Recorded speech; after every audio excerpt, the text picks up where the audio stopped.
News 46. Local coverage you can count on.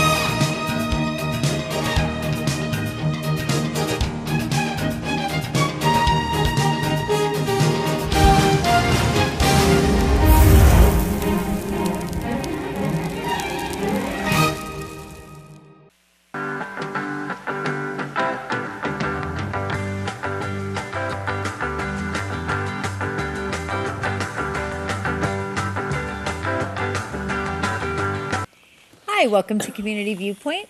I'm your host tonight, Maria Hurst, and we are joined by one of our favorite guests, ML Robinson. Yay! Good Welcome back. We have lots of cool stuff to talk about. We were just talking about something we did on another show with the tarantulas. That's a show you can probably find on YouTube, and I'm leaning over like this like the whole time. And John is with us tonight. He's right behind the camera. Go ahead and wave your hand in front, John. There he is. There's John. And we have lots of beautiful plants surrounding us because it's December and it's time for Christmas. There are a lot of things going on in the community, and both here and in Las Vegas. And I happen to be at the FLM chocolate factory's opening for their Christmas. Don't ever go on the opening. It's gorgeous. It's gorgeous, but far too crowded. Busy. But I went a few days later, and it wasn't quite as crowded. The lights are beautiful. If you want to see truly Christmas cactuses, it is beautiful. And they have a lot of cool lights there. And they're running 24/7 to get all the chocolate out for the holidays. So I bet free samples. A lot of people want chocolate right now. Absolutely. I know I do. Absolutely. So if you know me and you see me out, you can just always hand me chocolate. Absolutely. Sounds good to me. And then, of course, the Las Vegas Springs Preserve. FLM's is free, by the way, and you get a free sample there of the candy, so that's free. We do have the Las Vegas Springs Preserve. They have 500,000 LED lights. And, oh, my gosh. And it's very nice, but they do charge admission. I love that. That's beautiful. It's very beautiful. Is that the Springs Preserve or Ethel M? That's Springs Preserve. That is beautiful. And they do charge admission, $8 for adults and $4 for children, 5 to 12, and under that, those that you have to drag along in a stroller and that don't want to be there anyway are free. Isn't that exciting?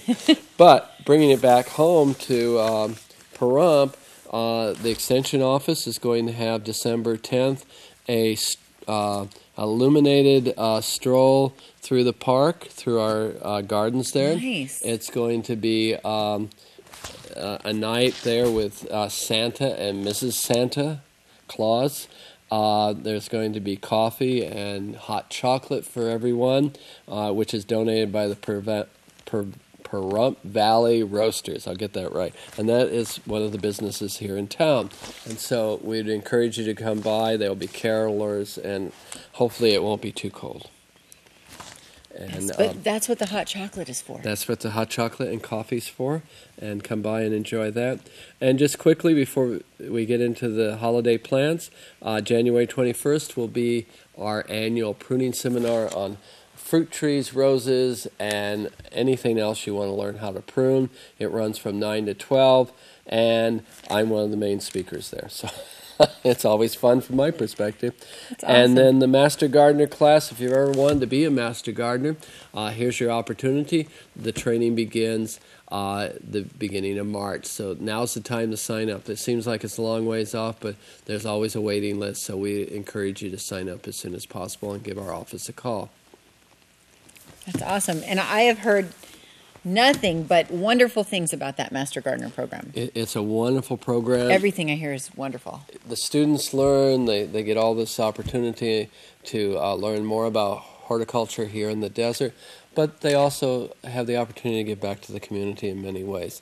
And so it's a win-win situation. And we all have heard all about the budgets and budget cuts. Mm-hmm. And one of the ways that Extension continues to go and serve the community, even if the government keeps cutting our budgets, mm-hmm. is that we have all these wonderful volunteers that keep our offices going throughout the state.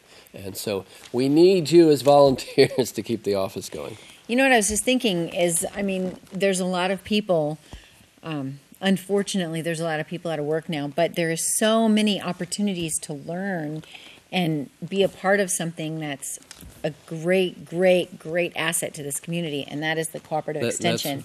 That's one of the ways to do it. And, you know, I was talking to a friend who's over all the horticulture for one of the big conglomerates in Las Vegas, and he was saying that even in horticulture, they're asking for some background and training. You just can't come in off the street and not have training.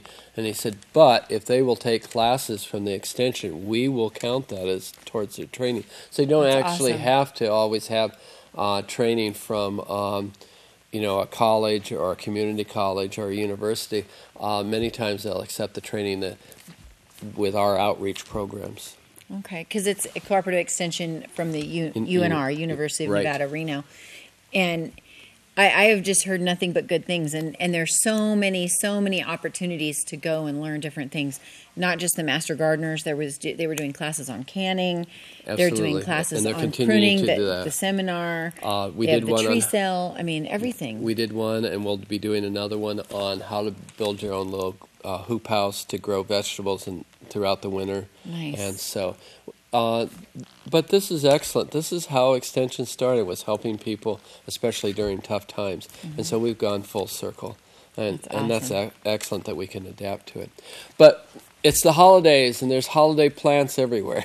And I brought you a few. And they're beautiful. They almost look fake. I guarantee all of these things are real. They look fake, but they are real, and they're gorgeous. And some you can keep for a long time. Some you'll have through the holidays and compost them in the future. And that's what I'd like to talk about tonight, is what we'll keep, what you can enjoy short term, and what to do with them after the holidays. And of course the poinsettia, we have the poinsettia, and it blooms during this time of year because it's what we call a short day plant. It needs more dark than light to bloom. And so in the northern hemisphere, this is where it normally blooms this time of year, in tropical and subtropical. When I was a kid growing up, my grandmother had one that we could stand under. It grew over the septic tank. Secret formula of growing big plants, grow them over the septic tank. And everyone came from all over to take pictures of it. It wasn't here. It was back in Florida. Right. But they're originally from Mexico. And they do well in warmer parts of the country. And that's more the traditional poinsettia. We have some newer ones. They're both just beautiful. This one is more like a hot pinky. Yes, and it's called Sweet Pink. I like this because it's different. We have yellow. It's kind of like, will that ever bloom like around Easter or Valentine's? No, you can get poinsettias. That'd be great for that time. Yeah, you can get poinsettias to bloom any time of the year if you cover them up from 5 o'clock on, and you have to do that with the Christmas cactus over here. Okay. But in Australia, they have to, because it's in the warmer months down there during the Christmas, they actually cover them and whatnot so that they can bloom. have them. They don't bloom in the yard on their own. But if you turn lights on, you can mess that up. Now, these are something that you can keep a little longer. You can keep them as house plants. It's a lot of work, but some people like doing it. The important thing with poinsettias is keep them watered and moist, not setting in water, but moist. This doesn't drain, this little plastic cover that is decorative, so you don't want water to build up. But if you let it dry out, you begin getting yellow leaves, and then you end up with green sticks with red leaves at the top. It's not very attractive. Okay. So, up ahead we have two plants here, one variegated and one with just green leaves with the little red berries. The red berries aren't real. Let's start with that one. Those are... the red berries aren't real. No, but they are true hollies. These are beautiful. English the leaves hollies. are beautiful. Aren't they beautiful? Now, you possibly could keep these going a little longer. They're like growing azaleas and camellias here in southern Nevada. Not a good idea. They like acid soils. They don't like our hot summers. You possibly could put them in a raised bed on the north side, shaded, or in a container and water the heck out of them during the summer. They're one that you might want to say, hey, I really like it. I'm going to have it. I would pot it up even now so it doesn't dry out. What happens to a lot of these plants, the hollies, this little conifer here that I have, they're in such small pots that they dry out very easily. And so I was asked This is awesome. Isn't that beautiful? It and is. that's what this was a year ago, except the yellow version. And that grew quite a bit in a year. It grew quite a bit. Now, you'll say, oh, wow, I can buy this and keep it going. Except you have to know I had 5 of these, and I have 1 left. The other 4 succumbed to our heat in summer. And so... would it be something you could do inside then? Maybe like in a kitchen so it does get light? Yeah, you could. I tried it outside. You really have to put it... Probably if I put it on drip irrigation and kept it irrigated on a regular basis, once in a while they dry out, and then that's it. Once they dry out, they die. So it's not the cold weather that hurts these. No, it's the hot heat, weather. the hot, dry weather. Northeast, south, or northwest, these would do well. In California, they do well. They like acid also. The little cyclamens that we have here, there's one here and one back here. They're a nice little color. We can move this one up too, John. Yeah, there you go. They come in mostly red and white and some pink. They're very nice in the cool weather. And I've actually put these out in the yard in a shade garden near a little waterfall. And they made it through, and I think they're probably going to come back up now that it's cooled off. They're a bulb, and they'll die off in the summer and sometimes come back. But if you keep these in a nice cool room, they'll do well. This in a cool room, the holly in a cool room. You don't want your poinsettia in a cool room, especially with a draft. Because that'll be difficult on them. The same with the amaryllis, and we're all familiar with the amaryllis. Yes, that's a bulb. I'm not familiar with that. It's a bulb from South Africa. And unlike other bulbs, it's kind of hard to see here. Let me see if I can. But because of ML, I'm learning about see how the bulb is sticking here. above. So that's the way they have to be planted. This bulb likes to be partly above. And if you buy one this time of year, this early in the season, it'll probably bloom out before Christmas. So you really want to buy them in bud with a lower bud than this. And you can buy them in kits. They make great Christmas kits and let people grow them up.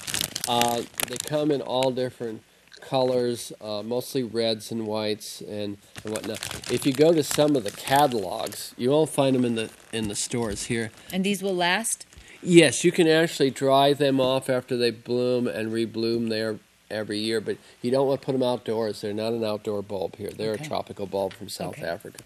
But if you go to catalogs, a lot of the mail order, they have magnificent ones with flowers like this. Oh, wow. With magnificent prices, but they're very nice ones. And people collect them. I have a cousin in Florida that collects all different ones, and they're very beautiful. Again, when I was growing up in Florida, people grew these in beds in the yard. My chickens used to scratch up my grandmother's, and she was never happy at me about that.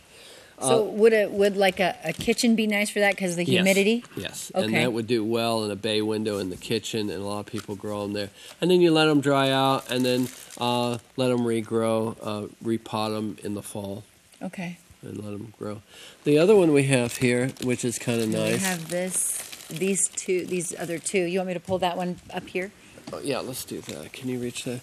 This is just different sizes. These are called Christmas cactuses. When they bloom around Easter, they're called Easter cactuses, Thanksgiving cactuses, if they come in early. Now, somebody's going to say out there, oh, no, they're all different. But basically, they just bloom at different times. And they're a tropical cactus, and so they don't grow outdoors here. In fact, in the jungles, they actually grow in trees, in the boots of the palm trees or up in a large tree. And so again, you want to keep these warm. You don't want to let them get too cool.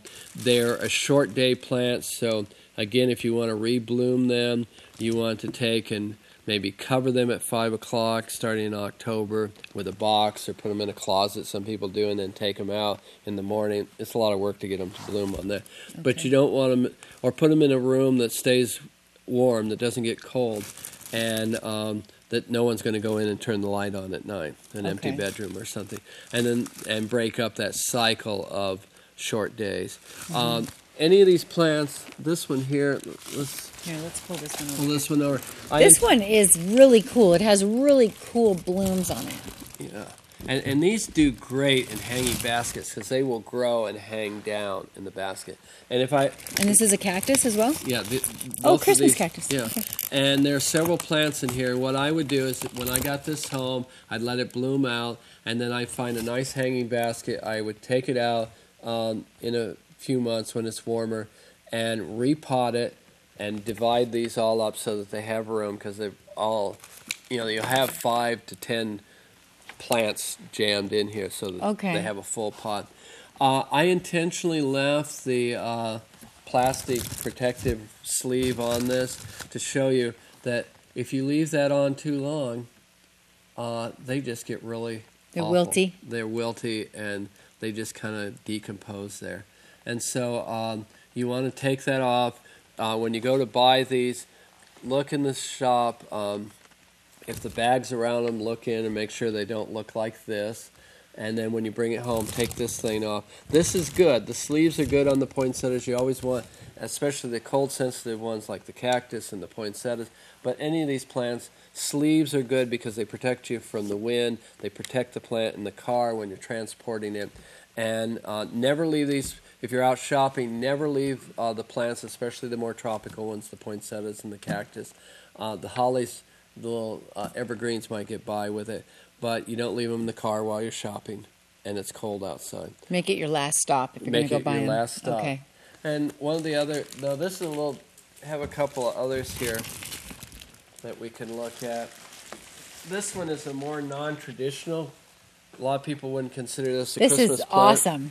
But this is... I want to show this big bloom right here. That is a bromeliad. It is gorgeous. Bromeliads stay in color for months. Some of the casinos actually will have them for 3 to 4 months or longer in display. They're very durable. This one is already starting to put a baby on here. And that's what they do after they finish blooming. They'll put on babies or pups. But something a little different.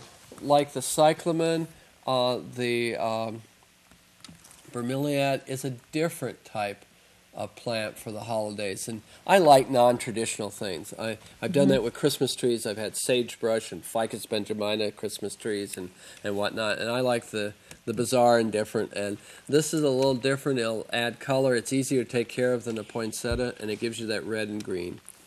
How long will these will last? You said several months. Now, how big will they get? Or how big can they get? It's full grown. It's full grown. Okay. Okay. And if you're lucky, it will... I don't know if you said that before. Maybe that's all right. But sorry. If you missed it, I'm sure people watching missed it as well. Now, this is another one, and this kind of reminds us of... Let me move these guys out of the way. This reminds you of the little conifer here. And this is, if you smell it, you know what it is? I thought I was going to say rosemary, but it absolutely. And it's got a little tiny bit different than the outside one, probably because it's a baby. Yeah, and they've trimmed it into a conical Christmas tree shape. Now, you can get these in little ones like this. I was going to get a little one like this, but they didn't have any that were still alive. And that's one thing you have to make sure when you go to, especially chain stores, the people don't always, sometimes they have people that know what they're doing, sometimes they don't. And I asked the woman, I said, do you have any of the small ones that are alive? And she kind of looked at me and, but go up, see how this bends and is pliable, and it's, you can just tell it's alive. Same with these. This is soft and not real pokey. You know it's alive. And they had these in this size, 1 gallon and 5 gallons, which were much taller. And you can keep them as a conical shape if you want to, but you have to keep it pruned because within a few months it will start to grow out of this shape. So you need to trim it into this shape if you want to keep it from year to year. Or you can just plant it out in your yard here and it will live. And isn't rosemary, a friend of mine, I work at her house, she's got huge rosemary bushes in her yard. And isn't rosemary something that will spread as well? Like you could keep it and you could do like kind of like a shrub tree a little bit? These will get quite large. This is the upright. There's vining, low-growing one. Oh, that's probably the one I And was that thinking of at hangs first. more. Okay. And that will hang like 10 feet down. So can you cook with this kind of rosemary? Oh, absolutely. That's why I stuffed my not this one, but I stuffed my turkey with that and basil Nice.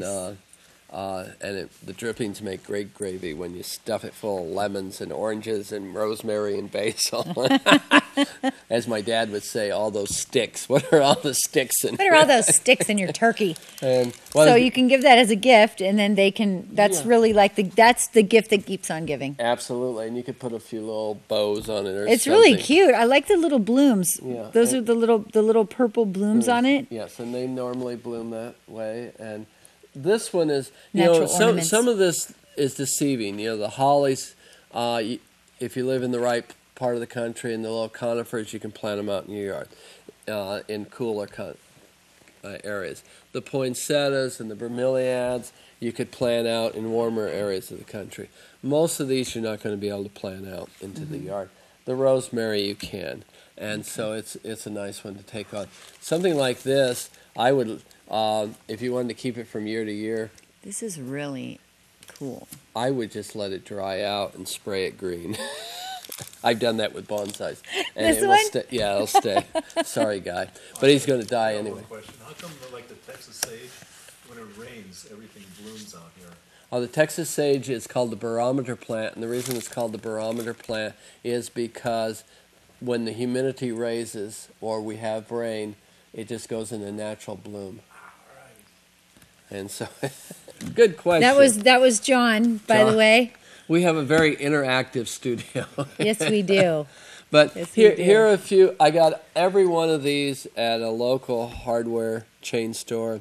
When you're buying from a chain store, nursery, get there early, get there when the plants haven't been there very long, and buy them fresh and take them home. And if you get several months out of any of these, you've gotten your money's worth.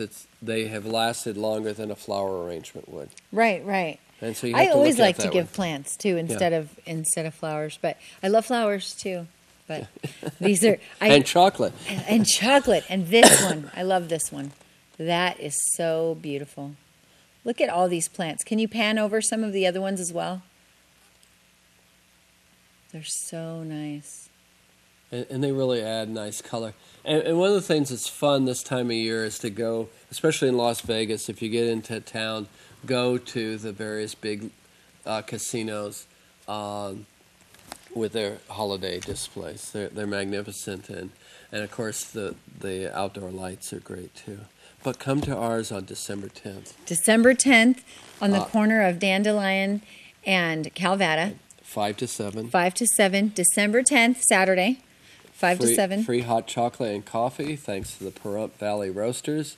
And stroll, meet Mr. and Mrs. Santa. Not the real ones. You're not supposed to say that. They're real. And listen to carolers and just have a good time. See the gardens at night. We think about enjoying gardens in the daytime, but they're wonderful at night as well. Awesome. Thank you. You bet. Thank you so Anytime. much. One of our favorite guests, ML Robinson. Thank you to John. Thank you to Jeff and Rosie in the back there. And we will join you soon next week. You can see us on YouTube, KPVM.TV, all different stuff. And you can go down to the Cooperative Extension and find out more about what ML's talking about with all of the wonderful programs that the Cooperative Extension has to offer. Well, thank you. Thank you. It's just always wonderful to have you on the show.